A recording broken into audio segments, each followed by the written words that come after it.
അമേരിക്കയുടെ സാമ്പത്തിക ഉപരോധത്തിനെതിരെ വീണ്ടും ഇറാൻ. നടക്കുന്നത് കടുത്ത മനുഷ്യാവകാശ ലംഘനം.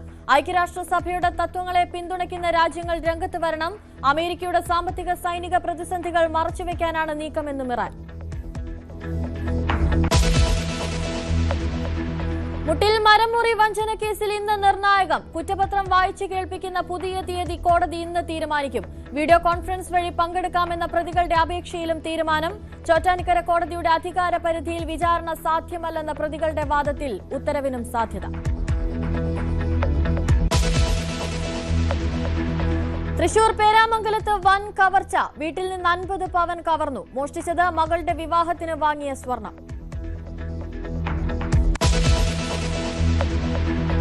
കൊല്ലത്ത് ഭാര്യയുടെ സ്വകാര്യ ദൃശ്യം ഭർത്താവ് അശ്ലീല സൈറ്റുകൾക്ക് വിറ്റ കേസിൽ ഇടപെട്ട് ചൈൽഡ് വെൽഫെയർ കമ്മിറ്റി. കുട്ടിക്ക് മുന്നിൽ ലൈംഗിക വൈകൃതം കാട്ടിയെന്ന പരാതിയിലും ഇടപെടൽ. കുട്ടിക്ക് കൌൺസിലിംഗ് നൽകി മൊഴി രേഖപ്പെടുത്താൻ നിർദ്ദേശം.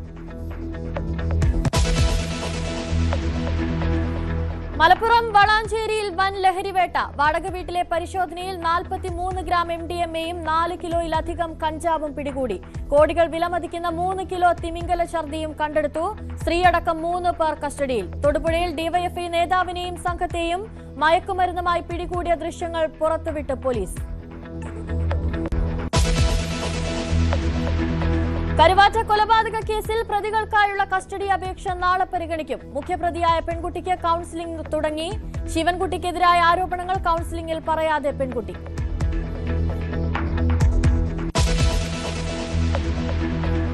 ഓളപ്പരപ്പിലെ പോരിനൊരുങ്ങി പുന്നമട. 72ാമത് നെഹ്റു ട്രോഫി ജലമേള നാളെ. മുഖ്യമന്ത്രി ഉദ്ഘാടനം ചെയ്യും. ആവേശത്തുഴയെറിയാൻ 22 ചുണ്ടൻ വള്ളങ്ങളടക്കം 70ലേറെ വള്ളങ്ങൾ. നിർമ്മാതാവ് അർജുൻ രവീന്ദ്രനെതിരെ തുറന്നടിച്ച നടൻ സുദേവ് നായർ. കമട്ടം വെബ് സീരീസിൽ അഭിനയിച്ചതിന് പ്രതിഫലം പൂർണ്ണമായും ലഭിച്ചില്ല. പണം ചോദിച്ചപ്പോൾ എഗ്രിമെന്റ് മാറ്റിയെഴുതി. വെബ് സീരീസിൽ പ്രവർത്തിച്ച ഒരാൾക്കും മുഴുവൻ തുകയും കിട്ടിയില്ലെന്നും സുദേവ് നായർ ന്യൂസ് 18നോട്.